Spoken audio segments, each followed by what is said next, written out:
After weeks of conflict, Ethiopian Prime Minister Abiy Ahmed has said that military operations in northern Tigray region have been completed. Prime Minister Abiy Ahmed declared victory in Tigray region after 3 weeks of intense fighting that has left thousands dead. Ethiopian Prime Minister took to Twitter to share the news of the completion of the military operation.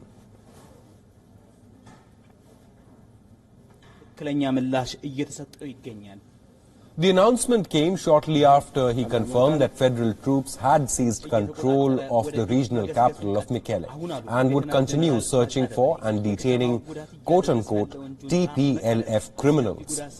The Prime Minister has called the offensive a law and order operation. Chief of Staff for the Ethiopian National Defense Force made the announcement via the state broadcaster, saying that the army had taken control of the capital of the Tigray region.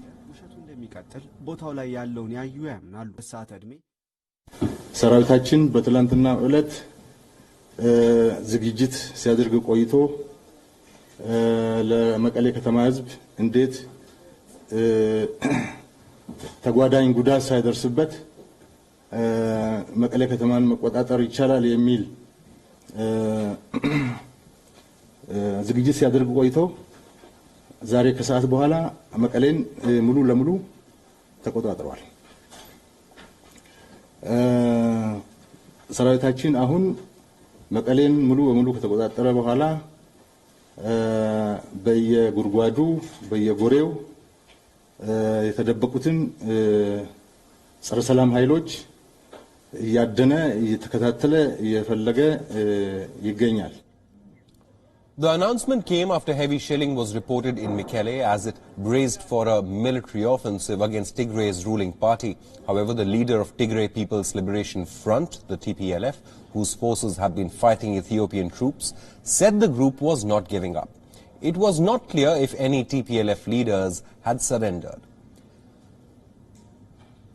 Meanwhile, the chief of the United Nations Refugee Agency said on Saturday that Tigrayan refugees arriving in Sudan fear inter-communal violence in the Tigray region, where a 3-week conflict has sent thousands across the border. United Nations has raised concern for the thousands of Eritrean refugees caught in the crossfire of the violence in Ethiopia and appealed to the Ethiopian government to exercise maximum responsibility. Without access, it's difficult to have information and to inform the refugees here, to help them inform. And even for them, it's difficult with the lack of communication. So it's not an easy time to make that assessment. Here, we concentrate on supporting the refugees.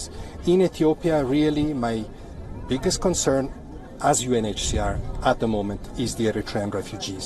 Almost 100,000 without this daily support that we were providing. I visited myself those camps a couple of years back. And with the additional risk there of some violence, we hear reports, we have no confirmation, but I really want to appeal to the Ethiopian government for exercising maximum responsibility. Over 43,000 refugees have fled Ethiopia and have taken shelter in the neighboring state of Sudan. The United Nations body is currently trying to provide humanitarian aid and emergency relief to help the Sudanese government manage this refugee crisis. The conflict is rooted in long-standing tension between the TPLF, the powerful regional party, and the central government. TPLF have argued that the central government has marginalized the Tigrayans since coming into power. We are now being joined by William Davison. He's a senior analyst for International Crisis Group and he's joining us from Cambridge. William, I would like to welcome you to WION. Now, the Ethiopian government claims that it has taken control of the capital of the Tigray region and that the conflict is over. Ethiopian government also claims that it was simply an internal law and order situation, law and order issue. They rejected talks as far as the offer was concerned. It came from African Union leaders. The conflict in Tigray appears to have ended.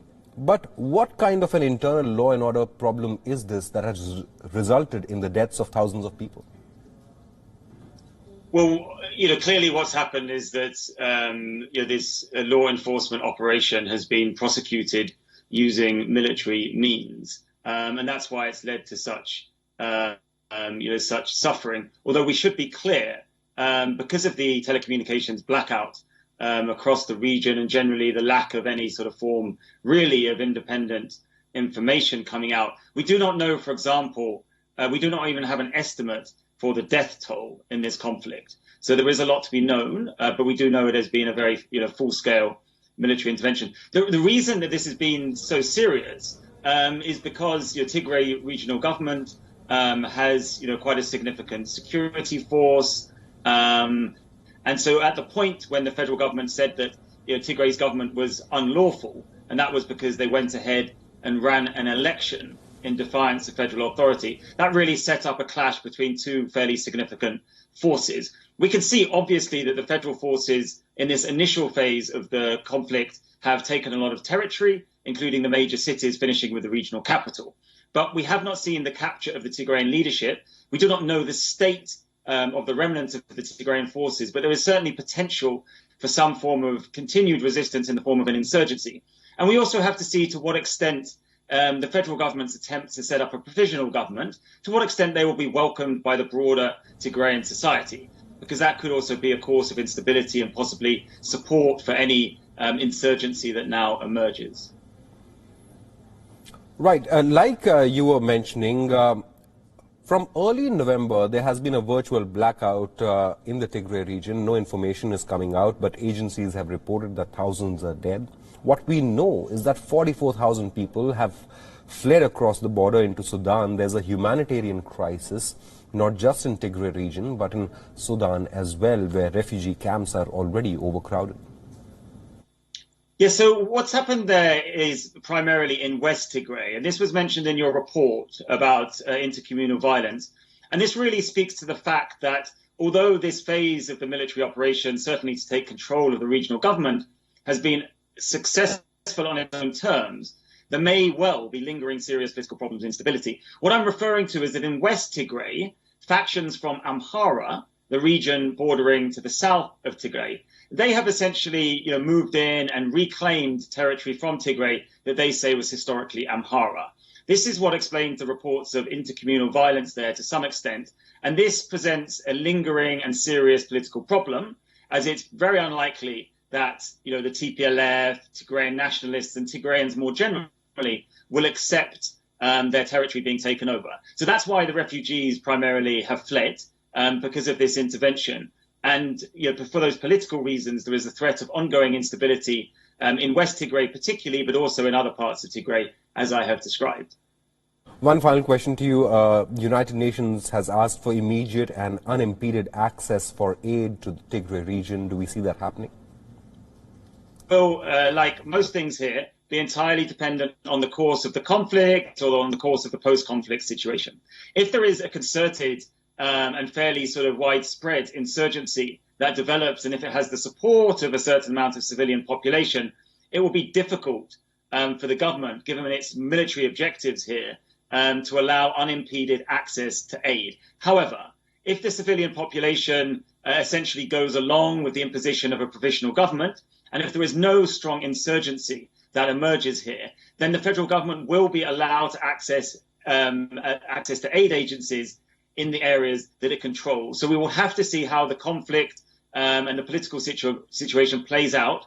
That will affect how serious the humanitarian crisis is as this situation develops.